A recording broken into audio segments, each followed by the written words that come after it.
Well, David, let's just talk about this. I mean, if you were to compare what is happening right now, money moving from South Africa to Zimbabwe, your report is saying that the average cost was found to be between 12 to 15% of the money that an individual would be sending. Why do you see this as problematic? I would imagine it's because, you know, the people that are receiving the money not getting as much as they should be.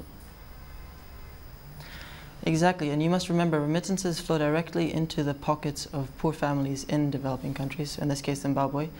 And if you have 12 to 15% costs, if you look at comparable corridors like Mexico to the US, where costs are much lower at 3 to 5%, there's this 10% gap, and it's usually inefficient. And it actually means if you were to bring down that cost to more efficient corridors, you would actually increase the amount of money that flows directly into the pockets of poor families by $70 to $90 million a year. So it has a huge development impact that's currently being lost. What would you like to see? You are submitting this to the powers that be and the powers that would probably be able to change this. What would you like to see happen? Well, there's three pieces of legislation that we think is problematic. First is exchange control legislation. At the moment, it impedes competition. So in South Africa, you only have 4 major banks, Nedbank, FNB, and so on, and 2 money transfer operators, Western Union and MoneyGram, that are able to operate because of these excessive regulations. So because they have this de facto monopoly, they can charge high prices. That needs to change. One way of doing this is for a threshold of 5,000 Rand, for example. Underneath that, exchange control regulations should be reduced, and these reporting requirements should be gotten rid of. Another piece of legislation that's problematic and that's not suitable to South Africa is so-called anti-money laundering and the combating of terrorism regulation. Basically, this so-called know your customer legislation dictates that every person sending money has to provide proof of address and proof of source of funds. Now, that's problematic in South Africa because many people live in informal settlements where that's difficult, or they work in cash jobs. Most migrants that we interviewed work in cash jobs like domestic workers or gardeners, which means they cannot just deliver these documents, and so they cannot access these formal channels. What needs to be done, and what's been tried and tested in other areas, like Mexico, for example, where 10 years ago the remittance market was much the same. There was this monopoly, high costs, high rates of informality. They implemented a system where even illegal migrants could remit money just by presentation of a special ID document.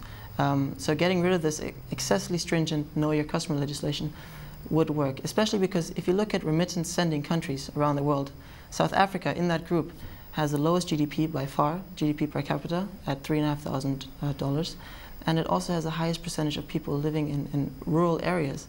So this kind of excessive legislation works for countries like the States or Europe, but in South Africa it's disconnected from the reality on the ground.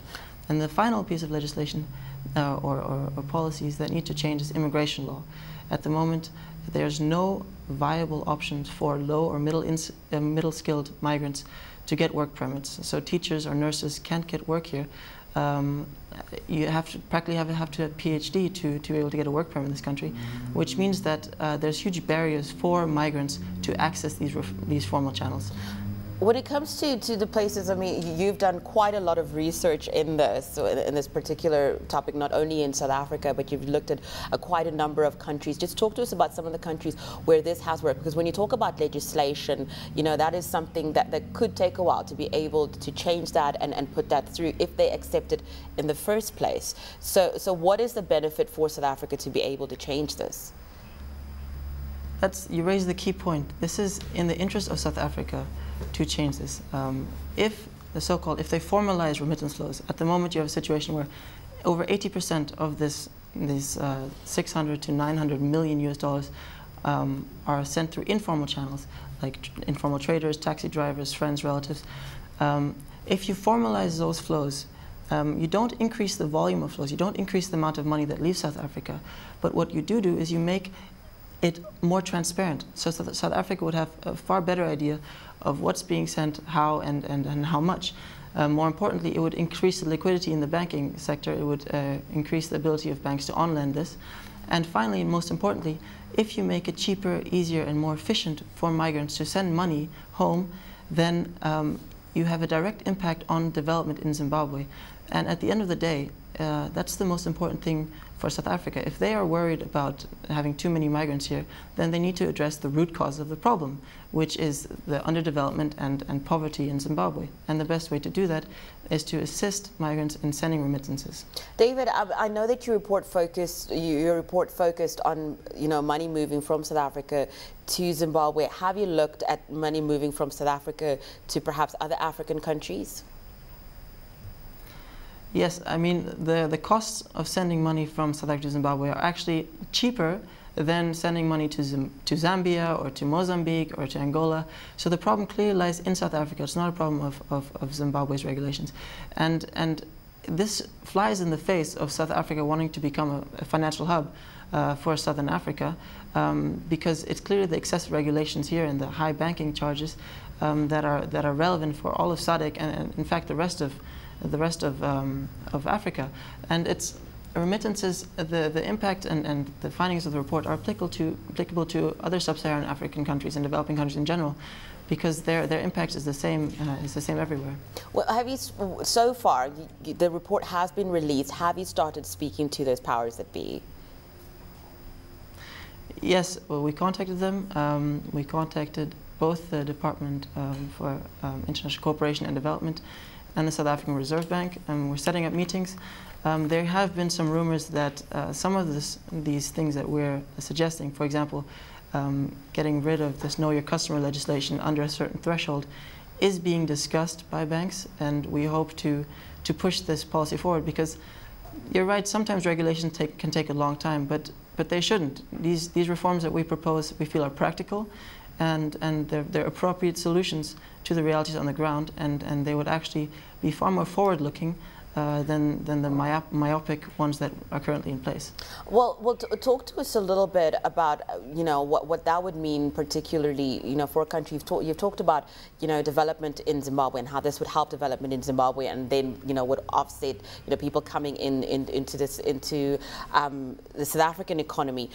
But that is on assumption. Do you think that really would work? How much money is moving from South Africa to Zimbabwe, and could it make that big of a difference? It certainly could. I mean, in October, South Africa decided to resume deportations of Zimbabweans. They had a 2-year moratorium in place. So 4 months ago, they decided to resume it. Since then, almost 20,000 Zimbabweans have been deported. Prior to 2009, when that moratorium was put in place, almost 250,000 Zimbabweans were deported every year. So the impact that is having on the livelihoods of families in Zimbabwe is huge. There's numerous studies that prove that between 2/3 and 3/4 of populations, depending on the province in Zimbabwe, those families are reliant on remittances. So it's having a direct impact on the livelihoods of families in Zimbabwe and across Southern Africa. And so if you leverage these flows, and if you help them and foster them rather than prohibiting and increasing the costs, you can stand to gain a lot in terms of tapping the potential for development both in Zimbabwe and in South Africa.